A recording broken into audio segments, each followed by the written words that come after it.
BDCC bank ಚುನಾವಣೆ ಅಕ್ಟೋಬರ್ನಲ್ಲಿ ನಡೆಯಲಿದ್ದು, ಖಾನಾಪುರ ಸಹಕಾರ ಕ್ಷೇತ್ರದಿಂದ ಬಿಡಿಸಿಸಿ ಬ್ಯಾಂಕ್ ನಿರ್ದೇಶಕ ಚುನಾವಣೆ ವಿಧಾನ ಪರಿಷತ್ತಿನ ಸದಸ್ಯ ಚನ್ನರಾಜ ಹಟ್ಟಿಹೊಳಿ ಸ್ಪರ್ಧೆ ನಡೆಸಲ್ಲ ಎಂದು ಜಿಲ್ಲಾ ಉಸ್ತುವಾರಿ ಸಚಿವ ಸತೀಶ್ ಜಾರಕಿಹೊಳಿ ಹೇಳಿದರು.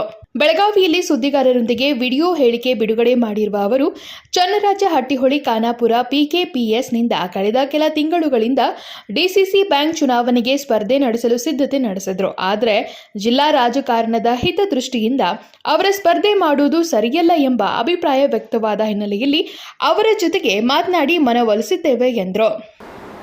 ಬೆಳಗಾವಿ ಜಿಲ್ಲೆಯ ಡಿಸಿಸಿ ಬ್ಯಾಂಕಿನ ಚುನಾವಣೆ ಅಕ್ಟೋಬರ್ದಲ್ಲಿ ಜರುಗ್ತಾ ಇದೆ. ಆ ಚುನಾವಣೆಯಲ್ಲಿ ಸಾಕಷ್ಟು ಕಡೆ ವಿರೋಧ ಆಗ್ತಾ ಇದೆ, ಕೆಲವು ಕಡೆ ಸ್ಪರ್ಧೆ ಆಗ್ತಾ ಇದೆ.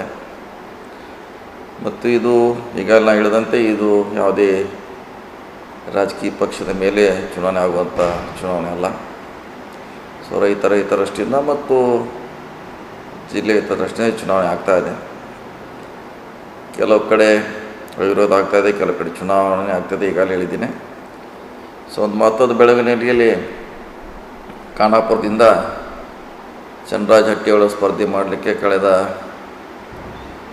4-5 ತಿಂಗಳಿಂದ ಪ್ರಯತ್ನ ಮಾಡಿದರು. ಸಾಕಷ್ಟು PKP ಸೊಸೈಟಿಗಳಿಗೆ ಅವರು ಸಂಪರ್ಕ ಮಾಡಿದರು, ಅದನ್ನು ಬೆಂಬಲ ಕೂಡ ಪಡೀಲಿಕ್ಕೆ ಯಶಸ್ವಿ ಆಗಿದ್ದರು. ಆದರೆ ಜಿಲ್ಲೆಯ ರಾಜಕಾರಣಿ ಮತ್ತು ರಾಜಕೀಯ ದೃಷ್ಟಿಯಿಂದ ಅವರ ಸ್ಪರ್ಧೆಯನ್ನೇ ನಾವು ಹಿಂದಕ್ಕೆ ಪಡಿತಾ ಇದ್ದೀವಿ. ನಿನ್ನೆ ಅವ್ರ ಜೊತೆ ಸುದೀರ್ಘ ಚರ್ಚೆ ಮಾಡಿದ್ದೀವಿ, ಚನ್ನರಾಜ್ ಅವರು ನಾನು.